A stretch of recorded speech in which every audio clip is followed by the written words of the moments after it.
Well, hello everyone. I wanted to put together a lecture video to go with this material in the learning chapter known as operant conditioning. Operant conditioning. All right.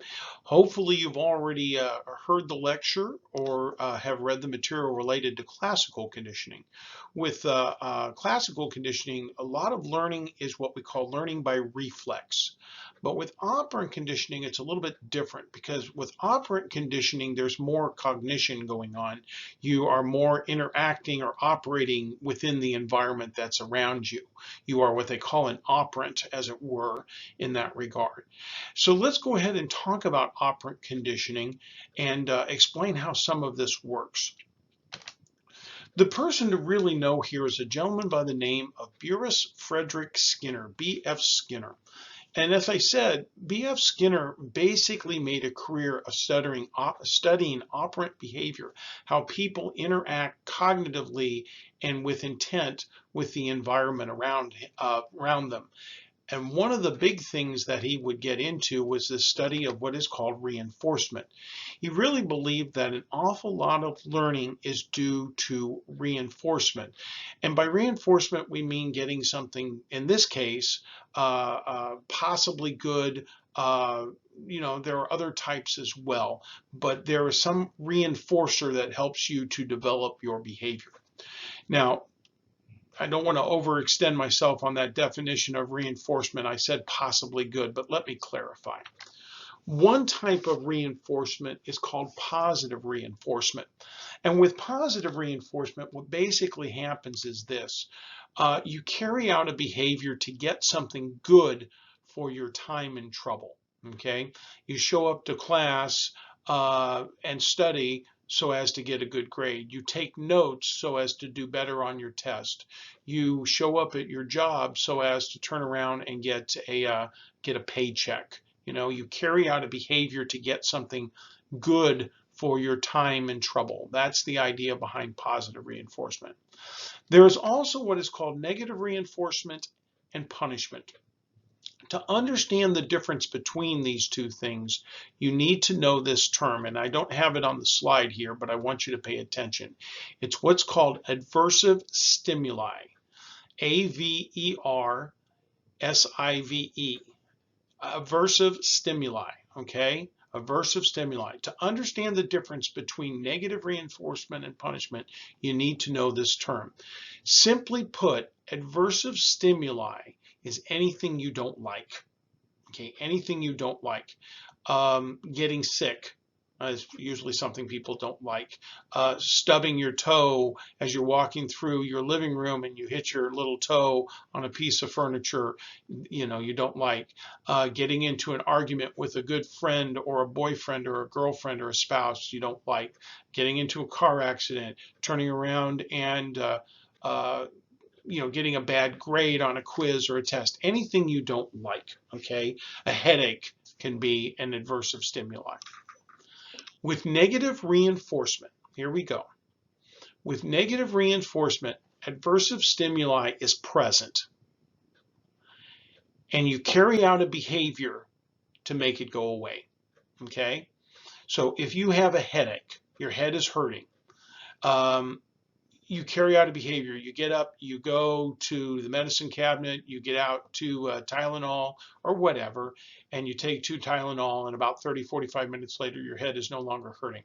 That would be an example of negative reinforcement. You're really terribly worried about a research paper that's due next week, and you're losing sleep over it, so you actually get out of bed at 10 at night, and you start working on the paper at 10 o'clock at night in the middle of the week. And while you work on it till 1 or 2 in the morning, you actually get the whole thing done with a week to spare, or something like that. The worry was the aversive stimuli. You carried out a behavior to make it go away, okay? With punishment, the aversive stimuli may start and it may stop all on its own. Your behavior has no bearing on it. Your behavior has no bearing on it. If you turn around as a child and were asked to clean up your room and you didn't do it, and your mom turned around and gave you a quick swat on your bottom. I'm not talking about brutalizing anybody, of course not, but give a swat on your bottom when you were 3 years old because you wouldn't clean up your room.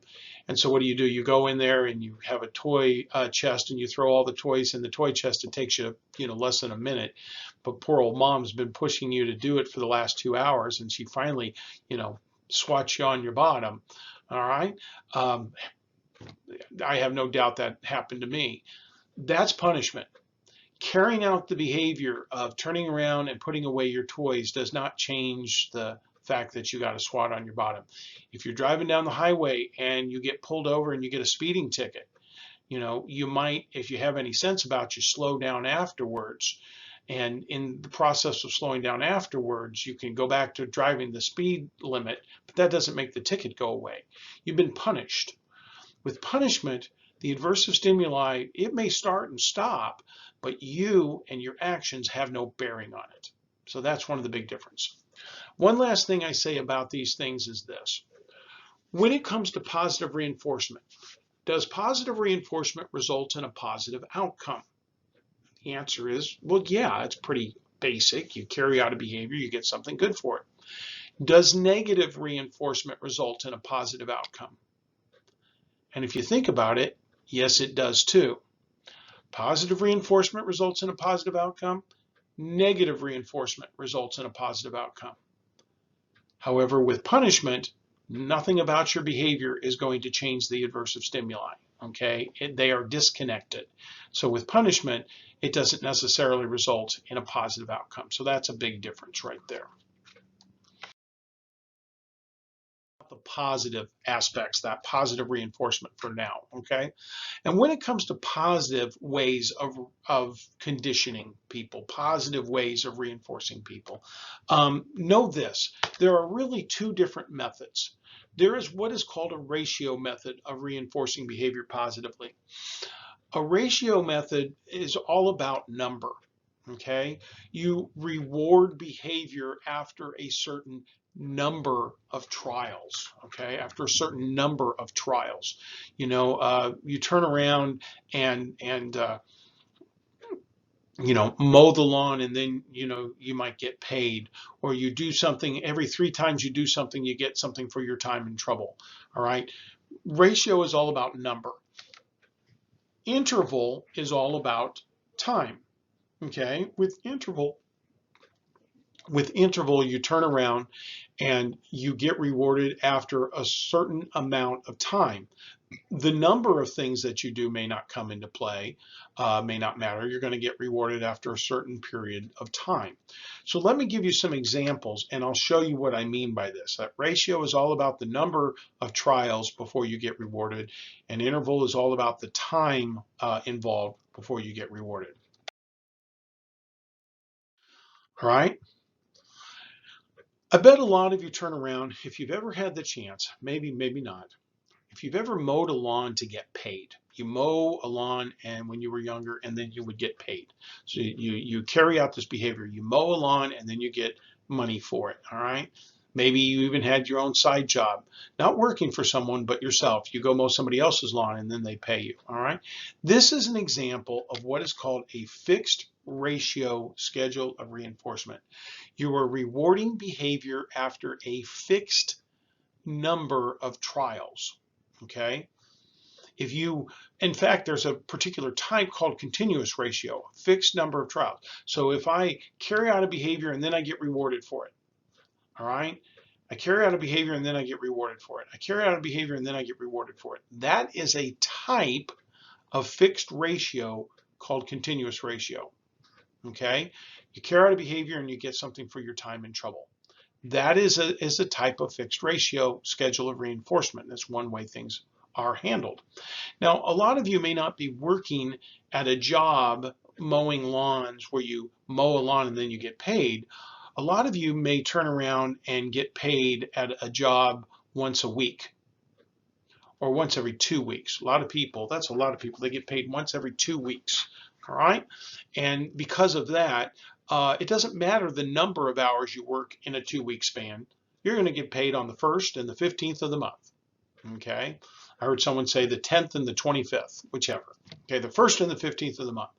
You can turn around in that 2-week span and work a total of 80 hours, 40 hours one week and 40 hours another. You can work a grand total of 20 hours, 10 hours one week. The number has no bearing. You will get rewarded every 2 weeks. This is an example of what is called a fixed interval schedule of reinforcement. A fixed interval schedule of reinforcement. Behavior is rewarded after a fixed period of time. And a lot of us live by a fixed ratio. We as educators get paid once a month.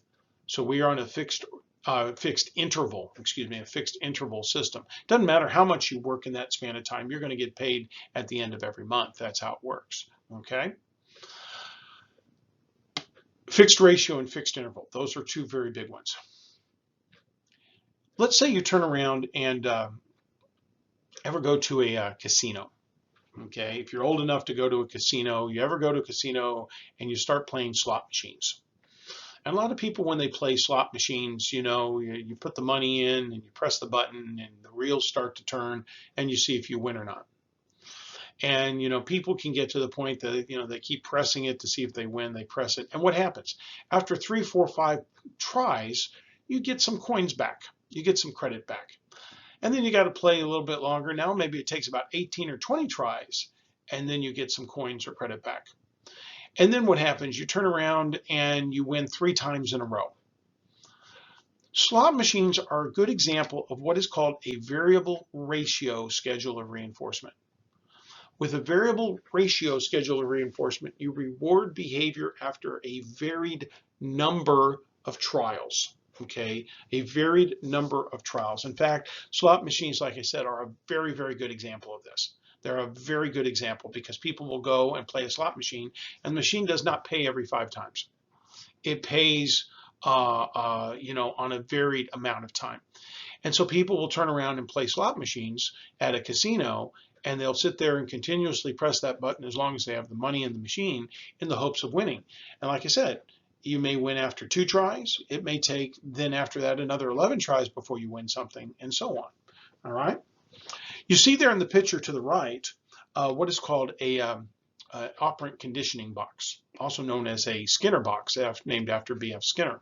And you see that lab rat in that box that is turning around and pressing a bar. Okay.